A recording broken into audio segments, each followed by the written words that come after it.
कराची में ॾींहुं ॾिठे जो सरेआम रस्ते ते गोलियूं हणी वहशतनाक तरीक़े सां क़त्ल कयो वियो आहे। असां सभु इस्लामाबाद जा शागिर्द सहाफ़ी वकील दोस्त हिन मामले जी सख़्त लफ़्ज़ में मज़म्मत कयूं था।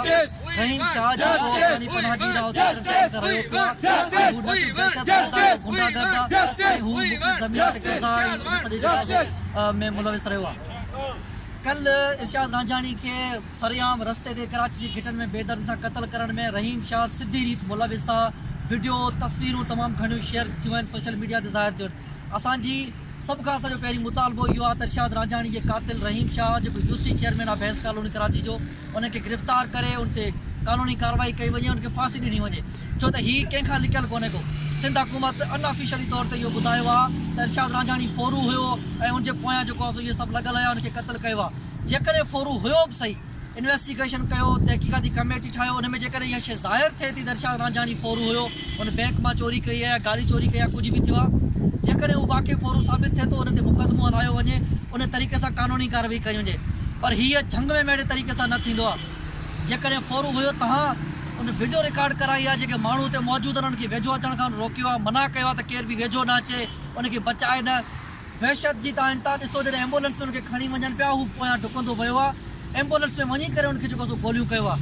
सिंधियुनि जो ईअं रस्तनि ते रोडनि ते गोलियुनि सां परों थियल लाश, उन्हनि सां नाइंसाफ़ी क़तल असां बिल्कुलु मतिलबु उनजी जेको आहे सो बर्दाश्त न कंदासीं। इन में रहीम शाह समेत ॿिया जेके बि गिरोहनि में मुलविस आहे, छो त असां इहो सम्झूं था त रहीम शाह एतिरनि सालनि खां सिंध में कब्ज़ा कंदो रहियो आहे, प्लाटनि ते कब्ज़ा करे थो, सिंधी माण्हुनि खे उते तंग करे थो, ऐं उनजो हीउ सिधो सो वाक़ियो जेको आहे तव्हांजे साम्हूं आयो आहे। रहीम शाह ऐं उन सां गॾु जेके ॿिया माण्हू उन्हनि खे गिरफ़्तार करे उनखे सख़्त खां सख़्त सज़ा ॾिनी वञे। इरशाद रांझानी हिकु पुरअमन शहरी हुयो ऐं पंहिंजी मज़दूरी करे पंहिंजो पेट पालींदो हुयो, पंहिंजे घर वारनि जो पेट पालींदो हो। असीं इस्लामाबाद जा सभु पुरअमन शहरी, पुरअमन साफ़ी, पुरअमन वकील ऐं शागिर्द असांजो इहो सख़्त लफ़्ज़ में जेको आहे सो मज़म्मत करे असां मुतालबो कयूं था त रहीम शाह खे गिरफ़्तार करे कानूनी कार्रवाई कई वञे। पुलिस ऐं सिंध हुकूमत उनखे तहफ़ुज़ फ़राहम पई करे। कल्ह इहो वाक़ियो थियो आहे, हिकु नंढिड़ो वाक़ियो कोन्हे को, ॾींहुं ॾिठे जो खून थियो आहे ऐं उनखे 10 खां वधीक गोलियूं हयूं आहिनि। सिंध हुकूमत उनखे तहफ़ुज़ पई फ़राहम करे ऐं सिंध हुकूमत सां गॾोगॾु ॿिया जेके नुमाइंदा उनखे तहफ़ुज़ पिया फ़राहम कनि। पुलिस FIR न कटी आहे।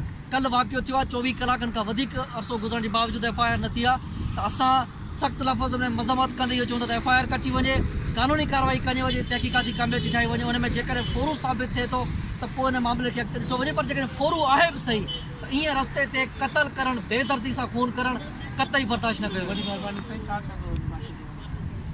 वाक़ियो मीडिया ते वायरल थी चुको आहे, सभिनी खे तमामु